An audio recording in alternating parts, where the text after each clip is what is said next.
I hope everyone's doing well, and thanks for attending this and thanks for being here. Again, my name's Taylor. I'm going to show you guys some of just the daily kind of uses where I use AI pretty regularly in no-brainer ways. And again, it's pretty much a daily basis, and this is as a creator and a business owner. To give you a little bit of background on me, I'm Taylor. I co founded a niche agency and media platform in 2022 called The Sauce. It's still going strong. And we're aimed at helping content creators, solopreneurs, and really anyone who's bootstrapping a social first brand learn the tricks of the trade to stand out, to create great content, to build a meaningful business online. So I spent the last like decade of my career working in agencies and working in enterprise organizations. And now I'm here to share all of the goods in my own business while co-oping that. So that's a little bit about some stuff I do on a regular basis. And I'm going to try to be quick about this presentation because there's so much that we could cover here today. And so I'm going to try to keep it very surface level. And when I communicate and collaborate with clients or people that I'm mentoring or founders that I'm working with, it still blows my mind how surface level we still are with AI and technology and these tools. And so I like to pull back the curtain and take like that big zoom out and let's look at the big picture. So we're doing a lot of these things as founders, as business owners, as marketers, as investors on a daily basis. It's a lot of the typical sales, marketing, business owner activities, things that you can expect. And for the majority of my career, all of these things have been a manual, time consuming process until now, until the last few years. Enter AI, which I think over really the last year and a half has just changed everything. And everything in this list that I do on a daily basis can be supplemented in some way, some capacity by AI tools. So I'm going to show you how. But first, I'm also going to talk about like why even use AI, because I get this question ironically a lot from family members, friends. They're like, okay, great, but I could just Google that. Sure, totally. But tools like ChatGPT and large language models, and even some of the generative asset models like Midjourney and Dolly, are way more than I think most of us know that they're capable of. And we just saw that on the last slide, like that whole list of stuff we could knock out using some AI enabled technologies. This means tasks that would have taken hours to do, you can do now in a few minutes. You can free up that time for other work. Reducing expenses. Obviously, this is a huge one for me as a small business. When budgets are minimal, we don't have a lot of manpower. Large language models and generative image models can provide a really great baseline of work, which means not needing to hire for every little task, or in my case, purchasing like a new tool or a new subscription every time I need to do like a one-time thing. Oftentimes now AI can help with that. And then the last is that reallocation of effort, because if an AI is able to handle some of these routine things, it means that as a business leader can focus on areas that require a human touch, like building relationships or big picture planning or more subjective creative work. So I think the bottom line, at least for me, the takeaway is that these tools really enhance and optimize how you use your effort, and you can place it where it matters most. So show you a couple quick examples. This one's really basic, right? But I get these emails all the time from people, and you might not be able to see exactly what it says. I don't know if it's big enough, but I get these emails that are like, hey, here's the feedback, Taylor, from that last creative delivery. I have all these notes. I have all this stuff. Can you do this? By the way, here's a link. And also here's 5 other notes that I'm going to add at the bottom of the email because it just makes sense. So I'm like, sure, great. What do I need to do? So I literally take the entire email and I'm like, I could sit here and manually think through, okay, like, where's my process? What time and effort and things like that can I put into this? What are the deliverables? And let me measure it.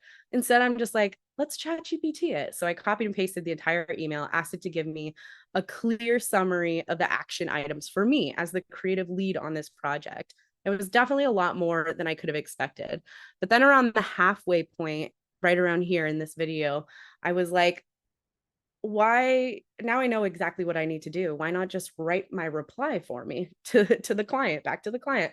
So it's just using this tool to compound and take the execution even further because it already knows what we're talking about. It can therefore create a pretty crafty response. Boom, super easy, way more than I could have expected. Command C, Command V that into a new email. Boom, there's the response from the client. Thanks, Taylor. I don't even know if they knew that I was using AI for this, and I don't even know if they'll care. Maybe they will, maybe they won't.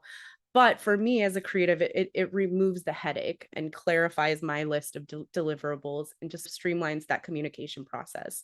So that's just one kind of no-brainer example that I use definitely daily. And then the second one is going to be like creative development. So I was helping a client with a creative brief, and I really wanted to nail the like visual positioning of it. And there was like, it was for a product, a photography campaign. And so you can see an example here of like prompt styling of, and I'm not going to go too deep into that. You can get it to play the role. And in the past, I'd spend hours on Pinterest or Dribbble or Google Images or Instagram, scraping the web as a creative director, trying to find swipe and creative references that I could bring to a client in order to communicate the creative vision. And so I had this idea in my head, and I'm like, how can I don't know exactly what that style is called? It's a high flash photography where it looks like it was created with a disposable camera, high contrast, high shadows. This is a very specific aesthetic. And for me, I couldn't come up with a name. So help me figure this out. So it comes back and it says, absolutely, the style you're describing is this. And then it goes on to provide me with a whole list of photographers. So I was like, damn, this is cool. And of course, I went and Googled them all and found some really good stuff. So I was like, let's take it one step further and actually identify what campaigns those photographers shot so I can pull swipe for this creative client so that I have a really buttoned up creative vision. So it gave me these exact campaigns, right? American Apparel, Marc Jacobs, Supreme, Vice Magazine, Diesel, the list goes on and on. And I was able to do it. This is what using that exact list, I pulled these down. Took me maybe like 10 minutes of just like scrubbing through and finding the right campaign images.